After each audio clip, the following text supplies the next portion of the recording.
अरे सखिया रे पिया बिना सरिया केहू ना छोड़ावे लए राम।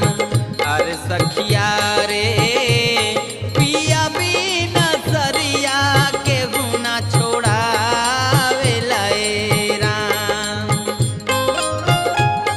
एक दाम बारी भोरी दूसरे पिया के रे चोरी।